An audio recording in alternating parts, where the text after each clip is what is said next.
Okay students, so next हम लोग अब स्टडी करने जा रहे हैं, स्टार्ट करने जा रहे हैं the very important SN1 reactions. Okay, तो आइए SN1 रिएक्शन क्या होती है ये समझें। तो जो SN रिएक्शन है उनको हम लोग न्यूक्लियोफिलिक सब्स्टिट्यूशन रिएक्शंस कहते हैं, and nucleophilic substitution reactions are of two types.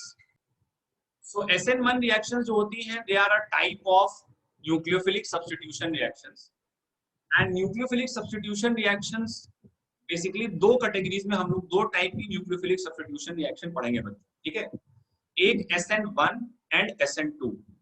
तो SN1 और SN2 का मतलब क्या है ये एक एक करके हम लोग समझते हैं, बट पहले लेटेस्ट से मैं एक बार फिर से उसी general SN reaction that is nucleophilic substitution reaction को अगर लिख दूं, तो ये सपोज करिए हमारे पास एक न्यूक्लियोफाइल है और इसकी किसी RL के साथ रिएक्शन हो रही है where L is the leaving group in the presence of solvent, in the presence of some solvent। R कोई आप सपोज कर लो अल्काइल ग्रुप है और इससे हम लोगों को बच्चों मिल गया RNU plus L minus। This is how a SN reaction, that is a nucleophilic substitution reaction takes place। ठीक है, अब ध्यान से आप समझो तो इस रिएक्शन के होने के दो ही तरीके हो सकते हैं। There are only two ways by which this reaction can take place। यहाँ पे क्या हो रहा है, इस R और L, अच्छा R क्या होगा, R must be some alkyl group, ठीक है। तो इस R और L के बीच का बॉन्ड टूट रहा है और R और न्यूक्लियोफाइल के बीच का बॉन्ड बन रहा है, बस इतना ही काम हुआ, एक बॉन्ड टूट गया एक बॉन्ड बन गया। These are the only two things, मतलब यही दो चीजें हो रही हैं। तो अब ये काम होने के पॉसिबली दो तरीके हो सकते हैं। एक तरीका तो ये हो सकता है कि पहले इस R और L के बीच का बॉन्ड टूट जाए, R और L के बीच का बॉन्ड टूट जाए, ठीक है, और फिर R और न्यूक्लियोफाइल के बीच का बॉन्ड बने। दो स्टेप में काम, मतलब पहले बॉन्ड टूट गया और फिर बॉन्ड बन गया। पहला तरीका ये हो सकता है। दूसरा तरीका हो सकता है कि जिस समय ये बॉन्ड टूट रहा है साइमल्टेनियसली उसी समय ये बॉन्ड बन जाए, जैसे जैसे ये बॉन्ड टूटता जाए वैसे वैसे ये बॉन्ड बनता जाए। तो ये एक ही स्टेप में काम हो गया। तो ये दूसरा तरीका हो सकता है रिएक्शन को होने का।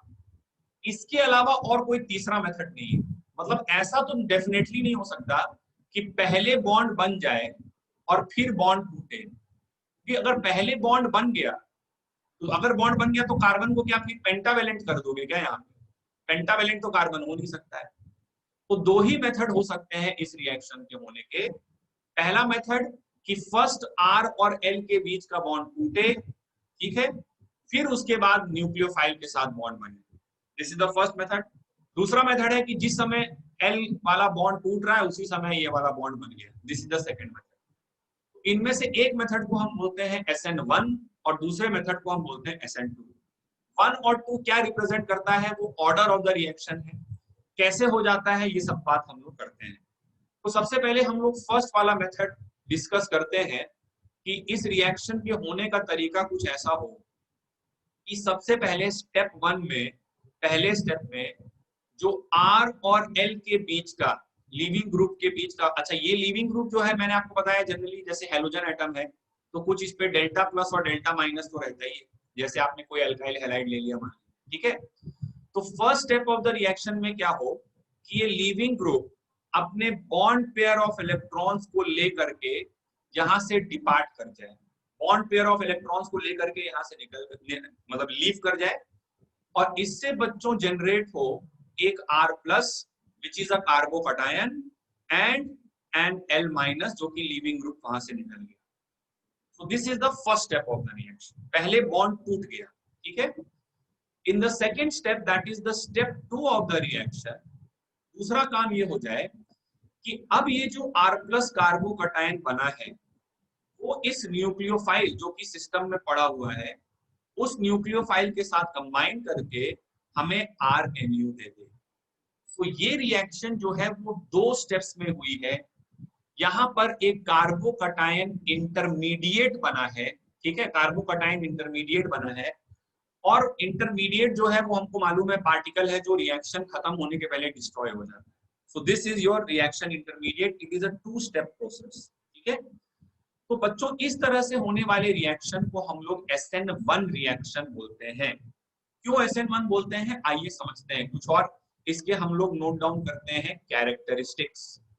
Let's note down the characteristics of SN1 reaction. ठीक है, तो फर्स्ट कैरेक्टरिस्टिक इज कि it is a 2 step process, 2 steps में होने वाली रिएक्शन। और अगर 2 स्टेप में होने वाली रिएक्शन है तो आप इसे एलिमेंट्री रिएक्शन तो नहीं बोलोगे, it is a complex reaction, 2 step reaction. ठीक है, अच्छा सेकेंड पॉइंट है कि अब अगर इन दोनों स्टेप्स को हम लोग कंपेयर करें तो पहले स्टेप में देखिए सिर्फ और सिर्फ बॉन्ड टूट रहा है, only bond dissociation is taking place. Bond dissociation is an endothermic process, bond dissociation is an endothermic process, और इसमें हाई अमाउंट ऑफ एनर्जी लगेगी। दूसरे स्टेप में तो बॉन्ड फॉर्म हो रहा है, और बॉन्ड फॉर्म हो रहा है तो ये वाला स्टेप तो जल्दी से हो जाएगा, सो this is your fast step. ठीक है, and first step is your slow step which is also known as the rate determining step।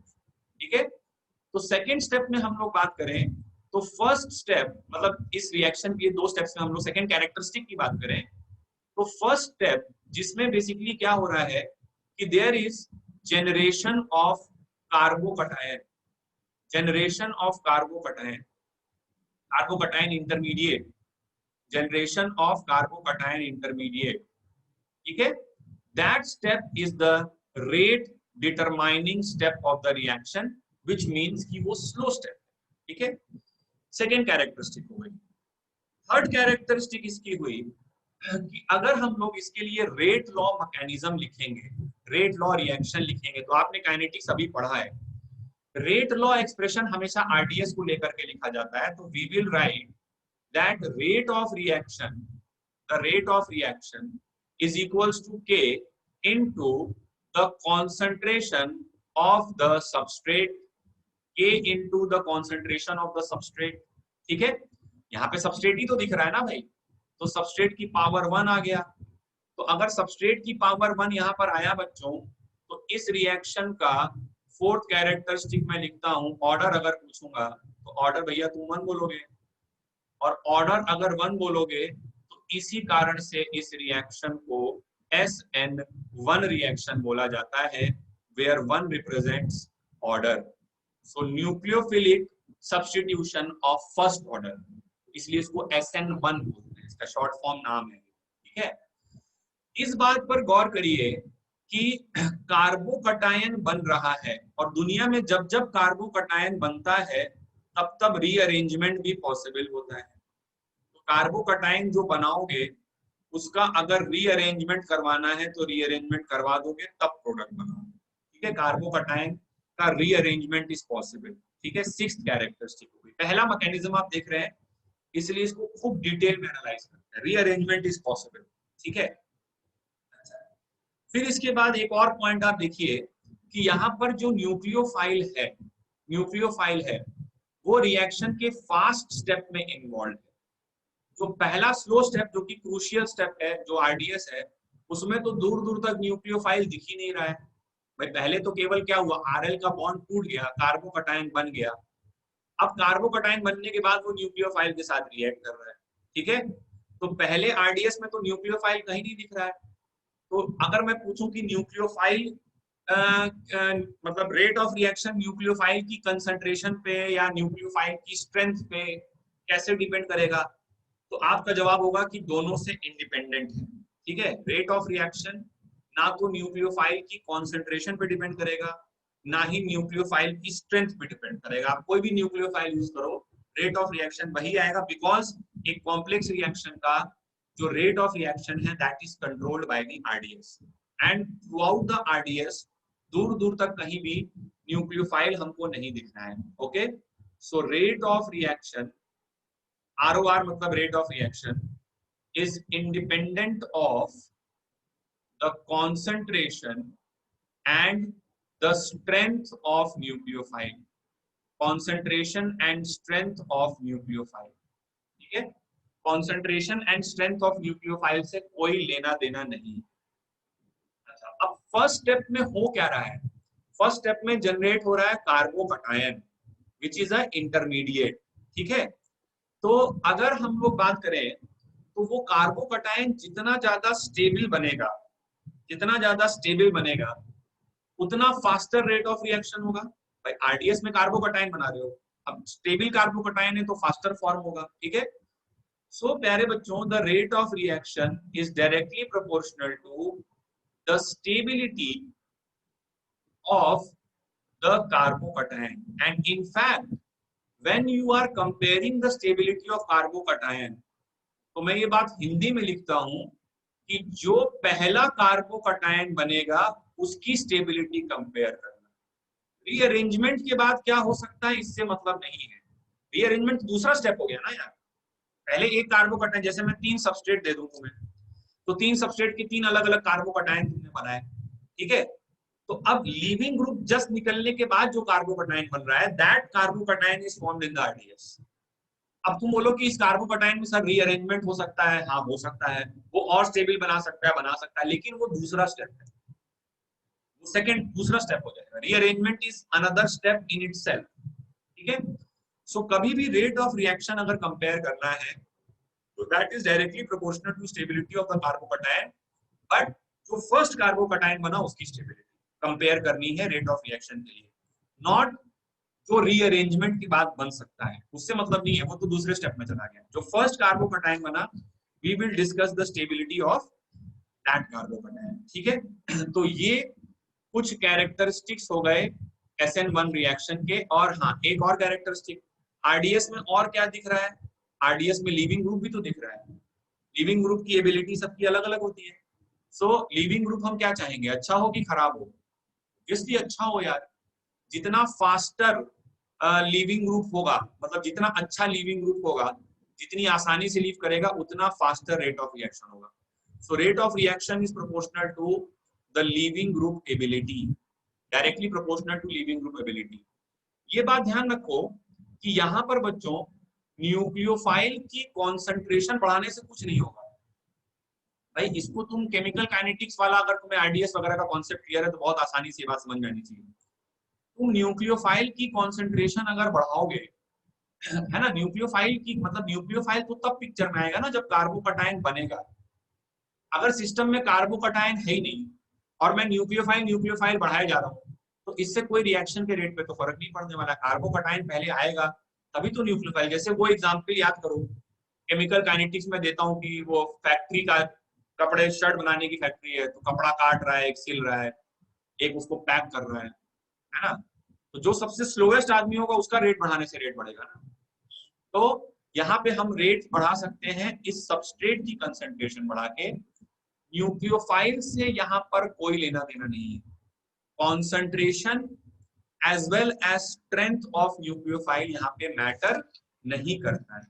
ठीक है, इनफैक्ट हम लोग यहाँ पर चाहेंगे न्यूक्लियोफाइल, हम लोग चाहेंगे यहाँ पर, है ना, कि न्यूक्लियोफाइल यहाँ पर वीक ही हो तो अच्छा है। हम वीक न्यूक्लियोफाइल ही प्रीफर करेंगे, हम स्ट्रॉन्ग न्यूक्लियोफाइल नहीं प्रीफर करेंगे। न्यूक्लियोफाइल वीक इज प्रीफर्ड, है ना। न्यूट्रल स्पीसीज जैसे नेगेटिवली चार्ज वाले, है ना, नेगेटिवली चार्ज वाले तो स्ट्रॉन्ग न्यूक्लियोफाइल होते हैं, तो हम प्रीफर करेंगे कि न्यूक्लियोफाइल वीक वाला ही हो। क्यों भाई, हमारा न्यूक्लियोफाइल ऐसा हो जो पहले कार्बोकटायन बनने का इंतजार करे, पहले आराम से वो बॉन्ड टूट जाए, लिविंग ग्रुप वहां से निकल जाए, कार्बोकटायन जनरेट हो जाए, उसको रीअरेंज होना वो भी हो जाए, फिर उसके बाद न्यूक्लियोफाइल अपना आराम से जाकर के रिएक्ट। तो अगर हम बहुत स्ट्रॉन्ग न्यूक्लियोफाइल ले लेंगे, तो स्ट्रॉन्ग न्यूक्लियोफाइल वो होता है जो rate of reaction faster show करता है, तो वो इतना पेशेंस नहीं रखेगा कि लिविंग ग्रुप पहले निकल जाओ तब चलो हम रिएक्ट करते हैं, वो बहुत जल्दी रिएक्ट करते हैं। अगर हम एक्सक्लूसिवली SN1 रिएक्शन चाहते हैं तो वहां पे हम चाहते हैं कि न्यूक्लियोफाइल वीक ही हो तो अच्छा है ना। वीक न्यूक्लियोफाइल अगर हमें मिल जाए तो बेटर रेट ऑफ रिएक्शन। ठीक है, मतलब better rate of reaction word तो गलत हो गया, मतलब वीक न्यूक्लियोफाइल हम प्रीफर करेंगे ताकि SN1 रिएक्शन हो। बहुत स्ट्रॉन्ग न्यूक्लियोफाइल हम लोग प्रीफर नहीं करते हैं। तो चलो कुछ क्वेश्चन करो आप लोग फटाफट। ठीक है, तो क्वेश्चन है compare rate of SN1, compare rate of SN1। ठीक है, तो कुछ क्वेश्चंस करते हैं हम लोग। तो चलिए let's solve some problems. Compare करना है रेट ऑफ SN1। तो फर्स्ट क्वेश्चन लिखिए, पीएच CH2Cl और पीएच CH2CH2Cl, ठीक है। तो देखिए दोनों केस में लीविंग ग्रुप सेम है लेकिन सबस्ट्रेट अलग अलग है, ठीक है। सेकेंड क्वेश्चन लिखते हैं। सेकेंड क्वेश्चन इज, यहां पर इस तरह से लगा हुआ है Br और इसमें यहाँ पर एक 6 मेंबर रिंग दी हुई है, यहाँ पर लगा हुआ है Br। So again if you see the leaving group is same, ठीक है, लेकिन सबस्ट्रेट अलग अलग है। तो चलो ये दोनों कर लेते हैं। तो इन दोनों में बेटा क्या लगता है किसका SN1 का रेट फास्टर होगा? कौन SN1 रिएक्शन का फास्टर रेट शो करेगा? तो ये करेगा, क्योंकि क्लोरीन यहां से निकलेगा तो ये बनाएगा PHCH2 प्लस बेंजाइल कार्बोकटायन बनाएगा विच इज रेजोनेंस स्टेबलाइज्ड। यहाँ पे जो कार्बोकटायन बनेगा that will be this carbocation जिसमें रेजोनेंस नहीं। अब तुम ये बात मत कर देना लेकिन सर इसमें रीअरेंजमेंट हो जाएगा तो फिर ये ज्यादा स्टेबल बन जाएगा, लेकिन वो तो सेकंड स्टेप है ना। मुझे पहले स्टेप में जो कार्बोकटायन बना बस उसी से रेट कंपेयर करना। मैं ये नहीं कह रहा हूँ कि रीअरेंजमेंट होगा नहीं, रीअरेंजमेंट जब करेगा तो रीअरेंजमेंट तुमने पढ़ा हुआ है कार्बोकटायन का, हाइड्राइड शिफ्टिंग होगी और रीअरेंजमेंट करके ये पहले वाले से ज्यादा स्टेबल कार्बोकटायन बना देगा। अब तो ये ज्यादा स्टेबल हो गया ना, देखो इसको इसको कंपेयर करो तो इसमें रेजोनेंस हो रहा है और हाइपर कॉन्जुगेशन भी हो रहा है। कार्बोकटायन तो अभी ज्यादा स्टेबल बन गया पहले वाले से, लेकिन ये दूसरे स्टेप में बना, आरडीएस में तो यही वाला बना ना। so इसलिए this will be the order of rate of reaction, ठीक है। सेकंड में देखिए again the leaving group is same, Br निकलेगा तो ये अगर आपको याद हो ये one of the most stable carbocation CPM carbocation बनाएगा, साइक्लोप्रोपाइल मिथाइल कार्बोकटायन, जिसमें होता है अगर बच्चों याद हो डांसिंग रेजोनेंस होता है। So this is a very stable carbocation, so this will be the order of rate of reaction. You always have to compare the first carbocation which is form, not what it can form after rearrangement. चलो अगला question करते हैं। Next question हो गया हमारे पास, ये हमारे पास लगा हुआ है Br, ठीक है, और यहाँ पर हमारे पास लगा हुआ है Br और यहाँ पे हमारे पास लगा हुआ है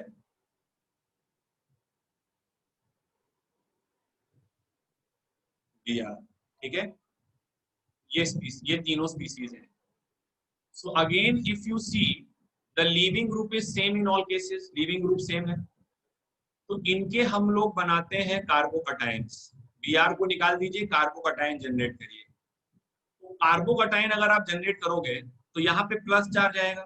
कार्बोकटायन रेजोनेंस स्टेबलाइज है लेकिन नॉन एरोमेटिक है क्योंकि ये वाला कार्बन sp3 है ना।